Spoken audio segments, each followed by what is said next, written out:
India is a place littered with incredible ancient yet unexplained ruins. Intricate ancient carvings can be found dotting the cliff faces. Seemingly laser-cut caves hewn from enormous rocks, and perhaps the most impressive of its collection, the rock temples hewn straight from bedrock, which can be found all over the country. We recently focused our attention on one of these sites in particular, perhaps the most impressive of these ancient temples. Known as Kailash, it is a structure drenched in sculpted animals and religious idols. Many others also exist, somehow carved straight out of stone hillsides. The accuracy in which these structures were carved, the refined finish achieved, has allowed these structures to evade explanation to this day. There is, in fact, another site within India, another temple, that, just like Kailash, was somehow hewn from a solid hillside. However, what is particularly interesting regarding this temple is that it was mysteriously abandoned, leaving the apparent different stages of its construction for all to see. Known as Vetuvan Koil, it is located within Kalagumalai, a panchayat town in the South Indian state of Tamil Nadu. Intriguingly, upon the structure and the carved walls, which it is now framed by, is the same telltale chisel marks found at so many other sites around the world, an anomaly we have already covered in depth. However, what is particularly interesting regarding Vetuvan Koil is the fact that these crude marks are also accompanied by the seemingly impossible perfect finished sculptures, which mystify all who peer at them to this day. It is a visual, chronological timeline cast in stone, possibly left by an as yet unknown people, using unexplained yet amazing artistic skills. The temple seemingly displays the methods used to carve it. The artist responsible crudely chiseled the design, presumably somehow from the mind's eye, then somehow professionally worked into the refined, astonishing art, which adorns so many of these ancient Indian structures. Who built Vetuvan Koil? How did they achieve such perfection, with such hard stones, at such an early time in history? Is it, like academia would have you believe, a mere 1400 years old?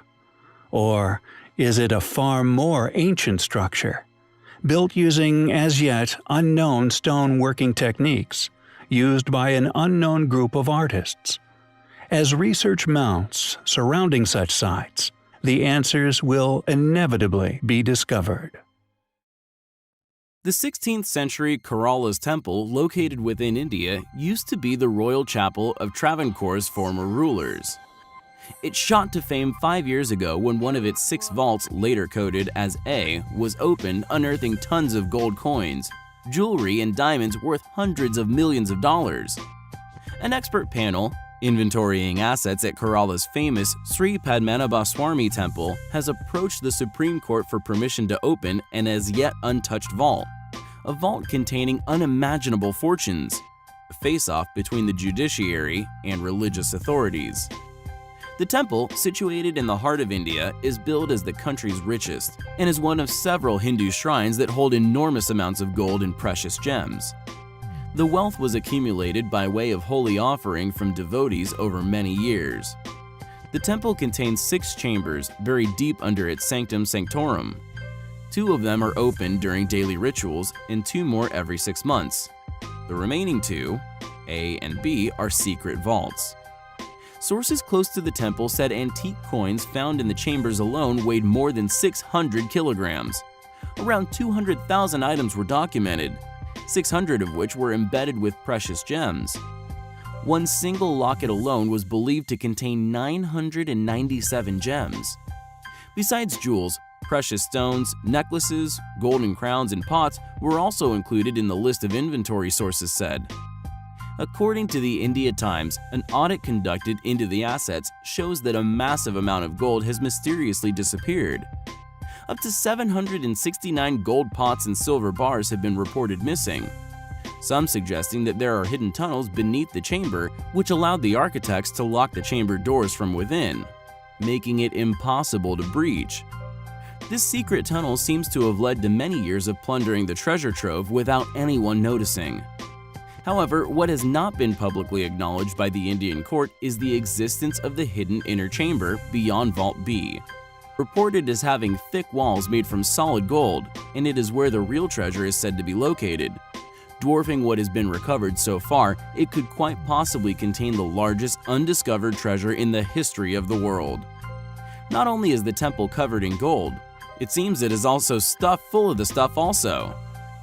An expert panel from the Center for Earth Science Studies has also quashed rumors that the B Vault has an underground tunnel connected to the Arabian Sea.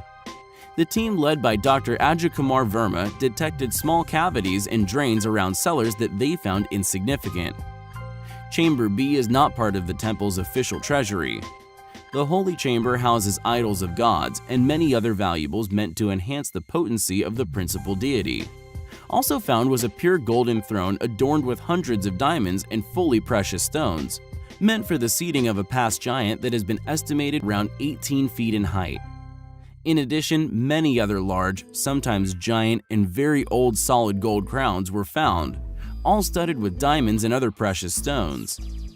The valuables are believed to have been accumulated in the temple's vaults over several thousand years, having been donated to the gods by various dynasties and kings.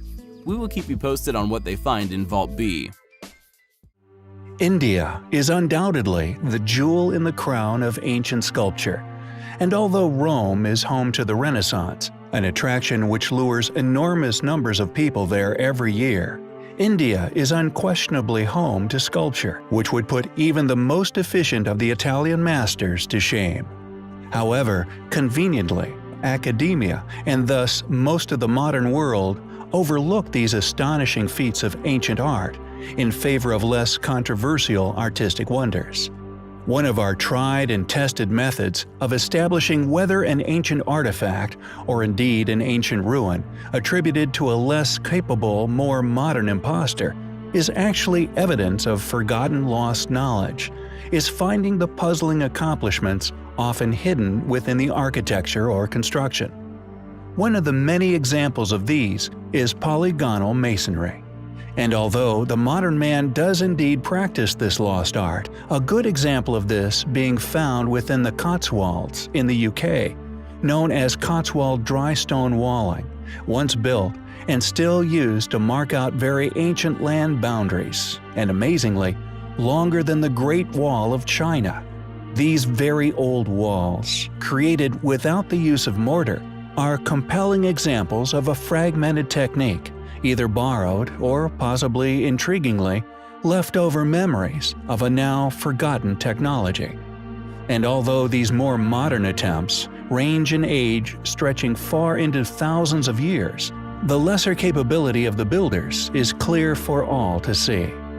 Our point being that when these ancient walls stretching far before the Romans are compared to Mesoamerica, Peruvian, and indeed ancient Indian ruins, the exquisite polygonal architecture, the precise carving and stone building present are clear, strong, controversial evidences of a forgotten civilization.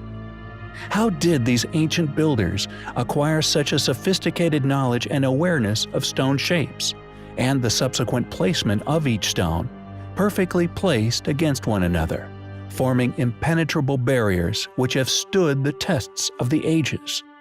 We feel that regardless of what academia claims is the truth, pertaining to the origin and creators of these ancient wonders, the skills required to create them are thankfully beginning to become apparent to the majority rather than the few. This ancient, forgotten people clearly attained a level of stoneworking and construction knowledge we are yet to acquire. Clearly, a far more advanced and capable people than we are today, let alone the modern historical imposters academia claims as the culprits.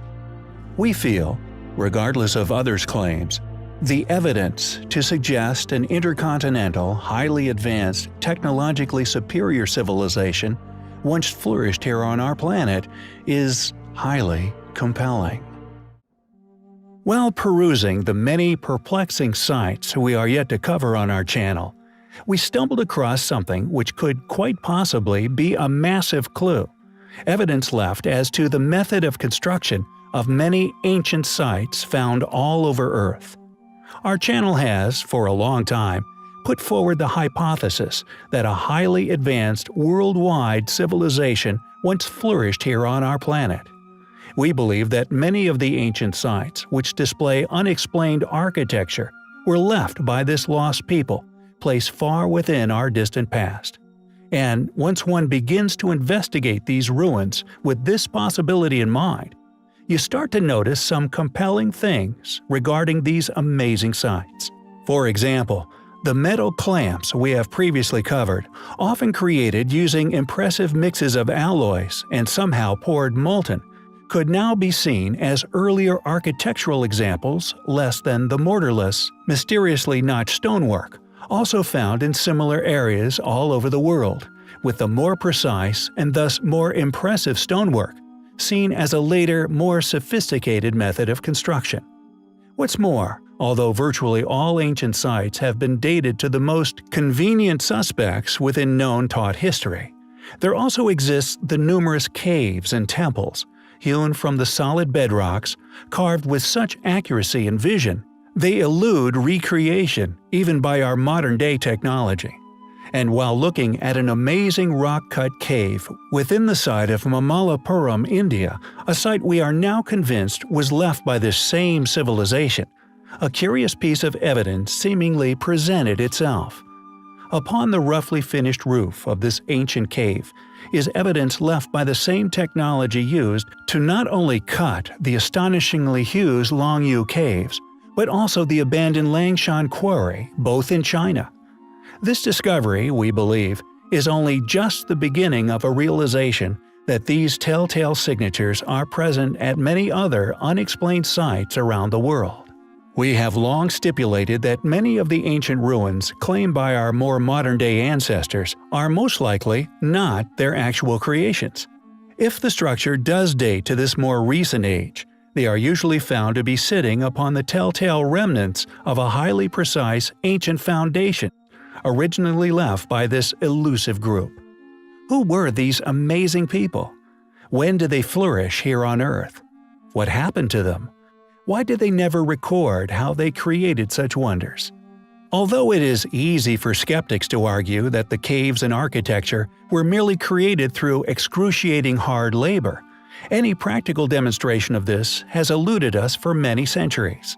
Furthermore, many of the extensive cave excavations found all over the world, presumably dating back to this bygone age, are all absent any waste, as if the machine tasked with creating these underground labyrinths turned stone to dust.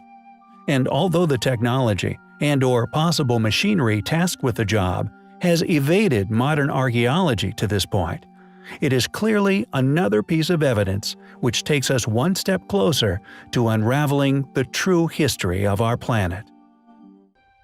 Just how old is human civilization?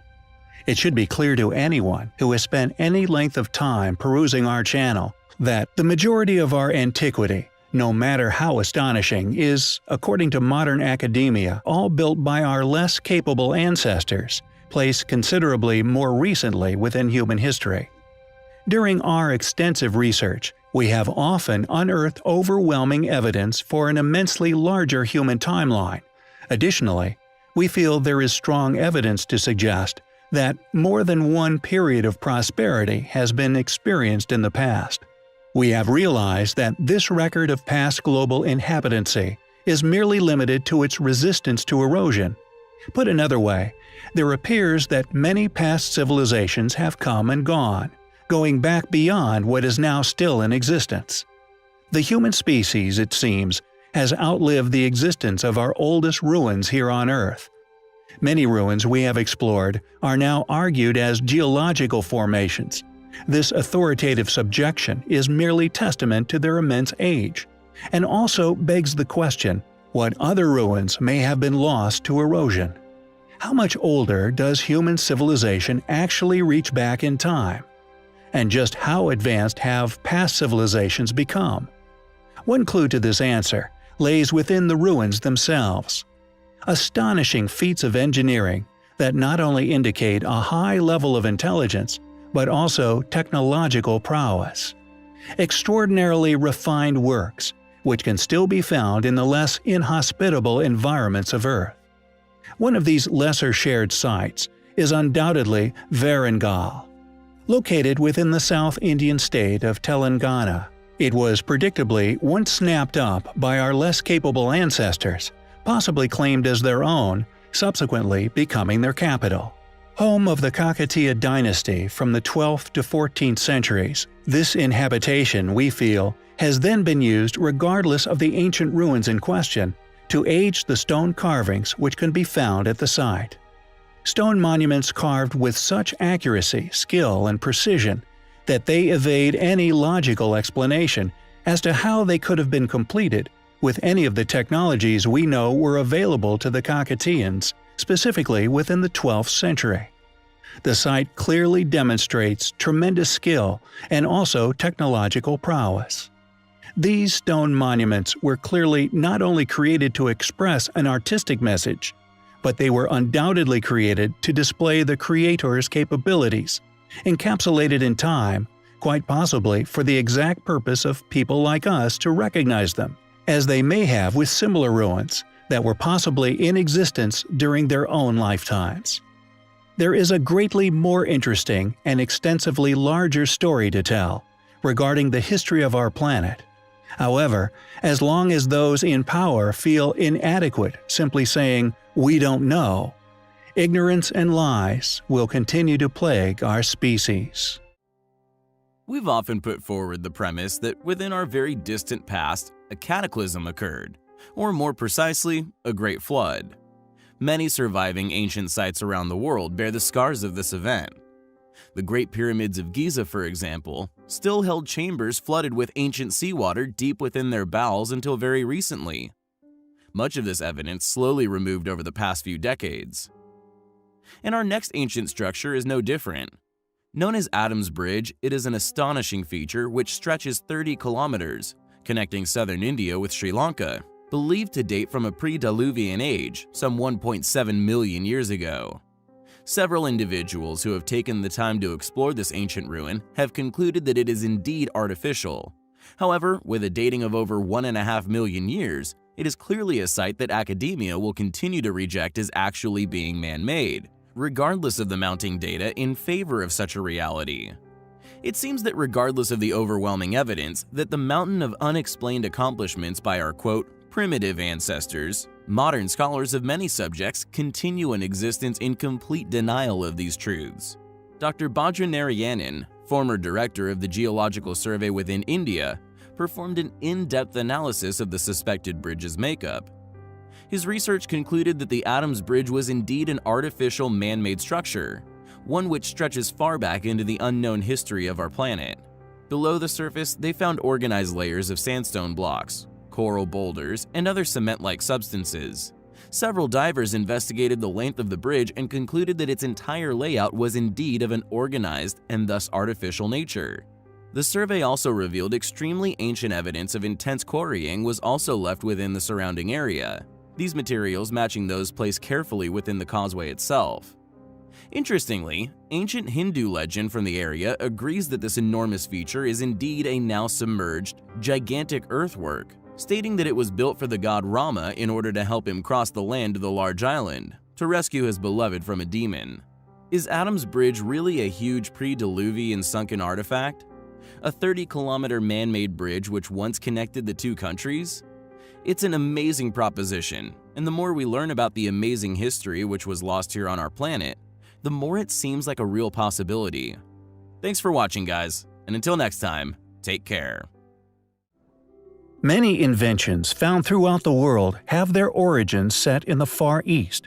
Many machines that different nations claim as their own can often be found to have primitive traces of development many centuries earlier within China, and our next artifact is no exception. Dating back over 2,000 years, this rare and enigmatic piece of once very high technology can only be seen as a demonstration of their superior ingenuity. It seems the invention of the first seismoscope can be traced back to 132 AD, when a Chinese inventor called Chang Heng perfected a device remarkably accurate at detecting earthquakes, even from afar.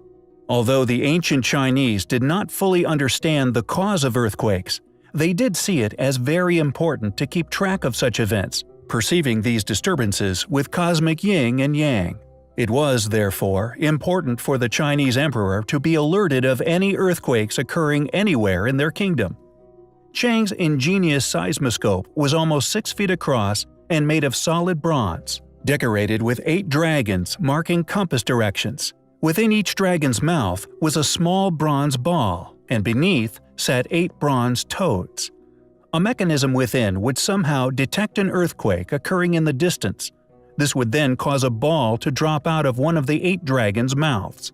What is fascinating regarding Chang's invention is the fact that no one seems to be able to figure out for a certainty how it worked. One theory is that a thin stick set loosely down the center of the barrel. When an earthquake occurred, a stick would topple over in the direction of the seismic shock. According to legend, when Chang first showed his invention to the emperor, it indicated that a quake had occurred to the west of Luoyang, the capital city at the time. A few days later, a messenger from the region arrived reporting that there had indeed been an earthquake there, around the time Chang's machine had indicated. When specialists first realized what the machine was, they struggled to believe that this 2,000-year-old invention could actually work. So, in 2005, scientists in Zhengzhou, China used it to detect several earthquakes. The seismoscope detected all of them. In fact, the data gathered from this 2,000-year-old machine corresponded with that gathered by modern-day seismometers. A marvelous machine left to us by a once ingenious civilization. Osaka Castle, one of the most important historical structures in Japan, having played a defining role in unifying Japan during the 16th centuries.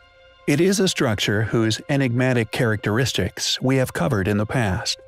The main tower of Osaka Castle, situated on a plot of land roughly 1 square kilometer in diameter, is built atop 2 raised platforms, supported by sheer walls of cut rock created using a technique called burdock piling. With some of these wall faces also containing compelling precision ancient stonework, a feature we initially focused on in our previous video. However, there also exists other intriguing anomalies within the grounds of the castle, a series of stoneworks of gigantic proportions. Enormous walls, which many of you may not be aware of, rarely shared by academia. These sections were created with polygonal masonry techniques, a method of advanced block building unexplained, subsequently lost to the eons.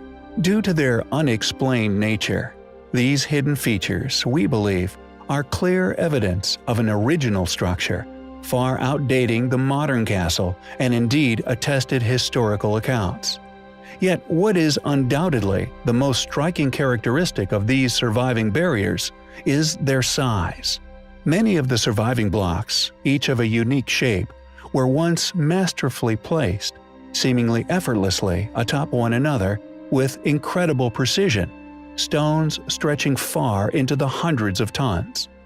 This astonishing feat of ancient engineering, utilizing blocks of gargantuan sizes, is also present at many other ancient sites throughout the world. It is not only indicative of a lost, advanced, highly capable civilization, but the question as to how they managed to cut, move, and eventually place such enormous weighted stones with such precision remains a baffling mystery yet to be unraveled. Furthermore, there not only exists astonishingly huge polygonal masonry within the grounds, but there also still exists mysterious carved stones in and around the grounds of Osaka Castle. Perplexing megalithic stones, unquestionably carved for a past purpose, which possibly, due to their immense size, are the sole surviving remnants of other ancient features, now nearly all but eroded away. As such, their past function is now unknown.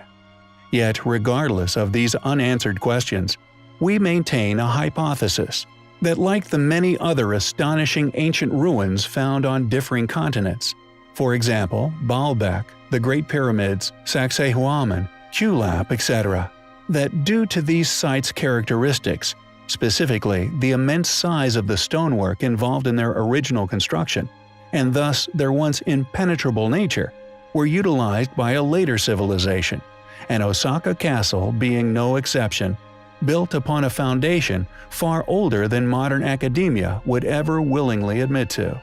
The fact that no modern explanation exists pertaining to how these gigantic megaliths came to be placed where they are found today, in addition to an absent understanding or explanation as to how polygonal masonry was completed, especially with such enormous quarried stones, we feel is strong evidence to support our posit that the foundations of these ancient structures are far older than their current dating.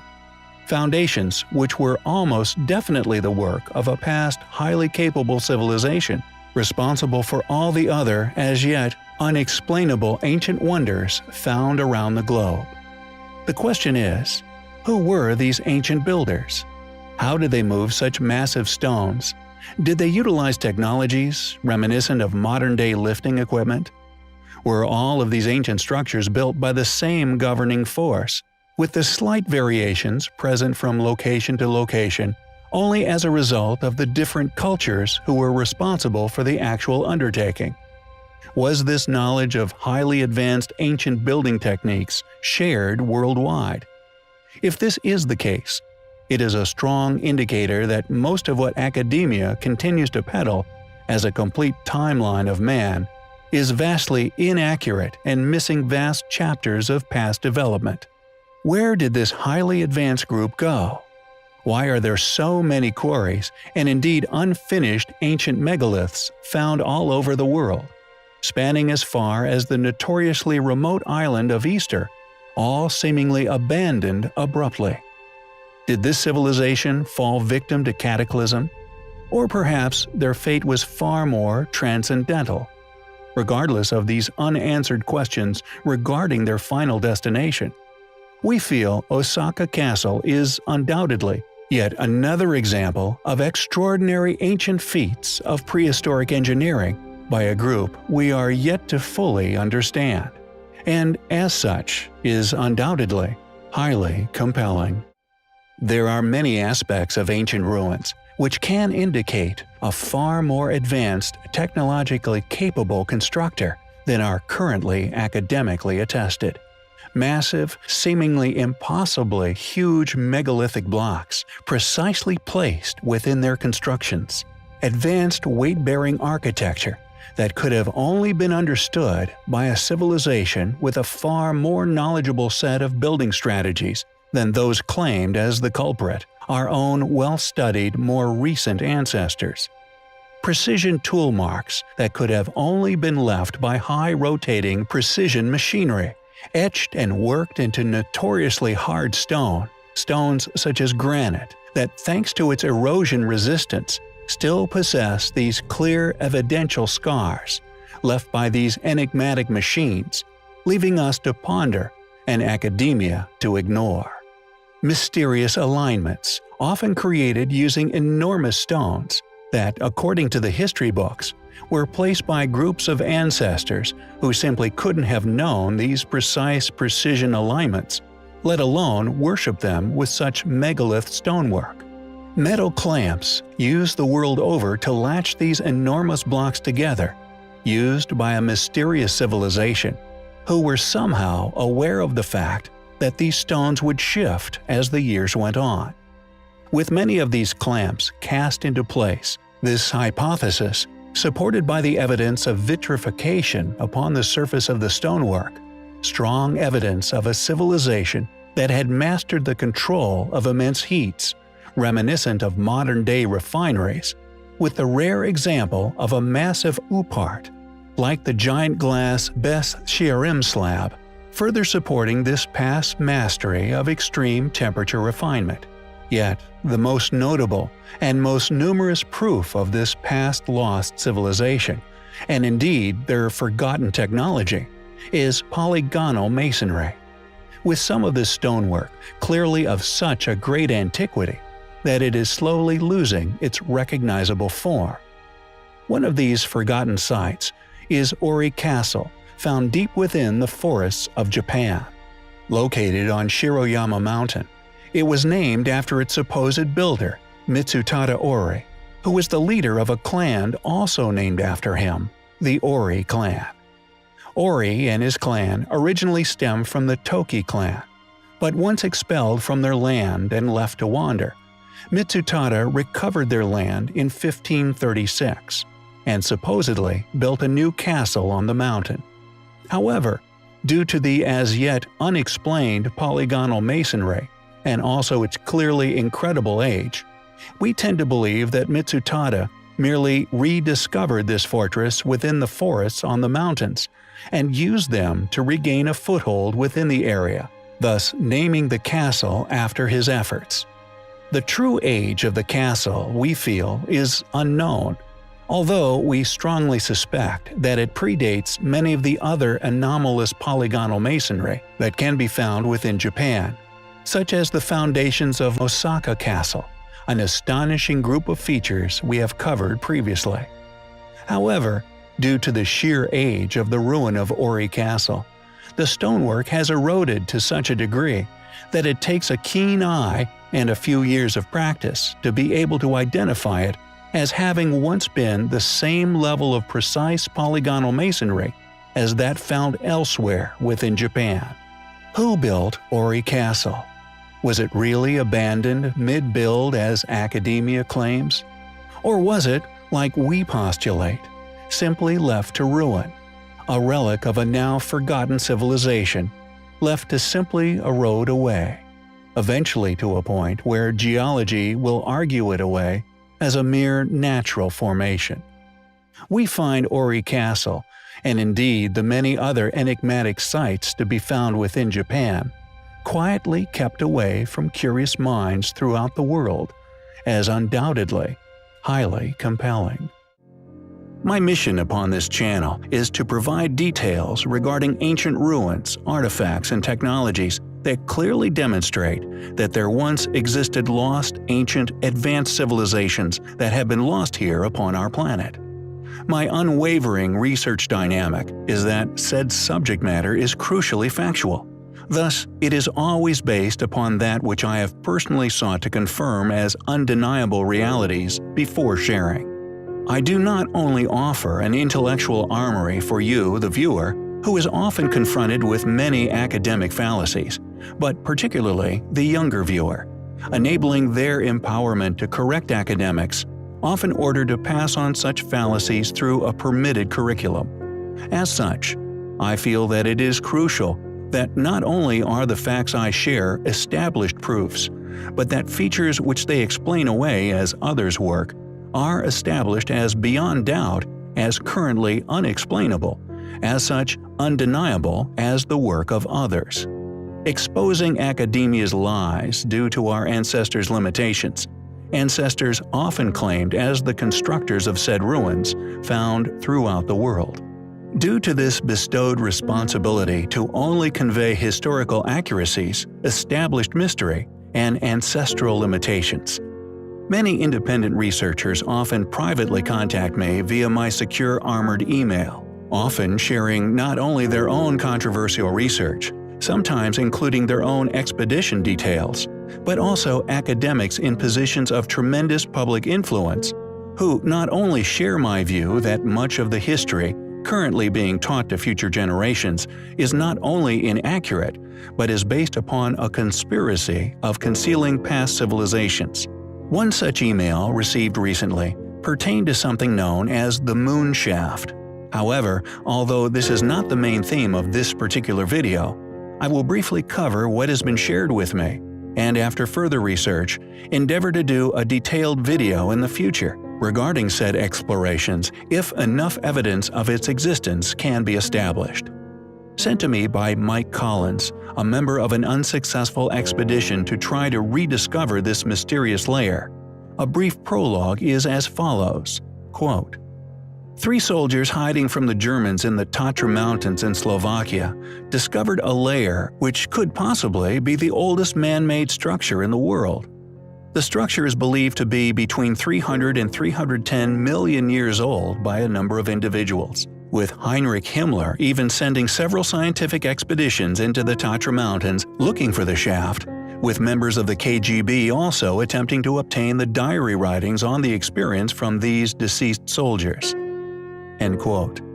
Although compelling, I am reluctant to cover this story yet, due to a lack of any physical evidence, regardless of the considerable lengthy testimonies that pertain to its existence. I intend to invest some time in researching it further myself first. However, tonight's subject originates far away from the supposed moon shaft in China. Ancient star maps of such accuracy and range that due to currently attested academic understandings of the history, they simply should not have possessed such knowledge, let alone been able to accurately illustrate it upon parchment, known as the Dunhua star chart. The chart is the first accurate graphical representation of star locations within ancient Chinese astronomy, and it is of nearly every star across the atlas. According to modern academia, it is dated to the Tang dynasty between 618 and 907, although I feel this is actually a copy of charts of a far earlier age, and thus of a far earlier, far more capable civilization. Before this map, much of the star information mentioned in historical Chinese texts was drastically inaccurate. However, this map provides a graphically precise verification of star observations and are part of a series of charts all known as the Dunhua manuscripts. It seems, however, in an attempt to quell the curiosity of the astute among us, considerable funding has been funneled into constructing an excuse for its existence. This funded project is known as the International Dunhua Project, with much of the research and indeed exclusive access to the maps solely granted to these academics, which I believe is an attempt to convolute their importance. However, regardless of these tremendous efforts, there are many features of the map which remain unexplainable. Compelling evidence of them being Chinese copies of knowledge left over by a past, vastly more advanced civilization, copies of elusive manuscripts that at some point within Chinese antiquity were most probably found preserved somewhere. First, the Dunhua star map is to date the world's oldest complete preserved star atlas, meaning that before the ancient Chinese were even a seafaring civilization, they somehow had access to knowledge of the accurately plotted star charts of both hemispheres. Additionally, the main image, which many presume is the entire Dunhua star chart, an insinuation implied by Wikipedia, is only a small fraction of the collection. Yet this piece in itself is an exact, accurate plotting of polar constellations, and due to these ancient Chinese people being incapable of such tremendous voyages, not only does the advanced knowledge copied down upon these charts strongly support my posit of them being a rediscovered, copied relic of a past civilization's knowledge. These copies were found in the early 1900s in a walled-up cave containing a cache of manuscripts. They were discovered by Chinese Taoist Wang Yuanlu in a cave system known as the Mojiao Caves. Although the scroll with the star chart was found amongst those documents by Aurel Stein when he visited and examined the content of the cave in 1907.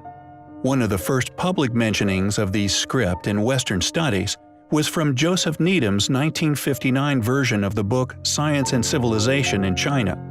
Since that time, however, only a few publications have conveniently been devoted to the map, nearly all being Chinese publications.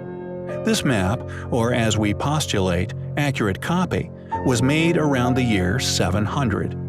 I feel their lack of public exposure and my reasoning for asserting that they were copies of a far more advanced civilization's work is not only due to the Chinese civilization's inability to travel to such locations to plot such charts at the time, but that the whole set of star maps contains over 1,300 stars, not only proving that although the Chinese are academically claimed to have believed the world was flat at the time, the star charts prove beyond doubt that they had knowledge of constellations from around the globe. The academic explanation for this is that although the Chinese supposedly presumed the world was flat, they somehow assumed that the heavens were somehow spherical, which to me just seems like a desperate attempt to discredit such manuscripts' true origins. I believe, due to the in-depth and accurate knowledge copied upon the star charts, much of which were far out of the reach of this ancient civilization's observational capabilities, be clear proof that they had discovered maps left by a civilization that was not only seafaring but global. Also, due to the chart featured on Wikipedia, had successfully explored the poles and accurately mapped its constellations. How did the ancient Chinese have such in-depth knowledge of so many constellations, especially polar constellations? We find such manuscripts, academia's funneling of considerable funding into the discrediting of their inexplicable nature and their lack of exposure, as highly compelling.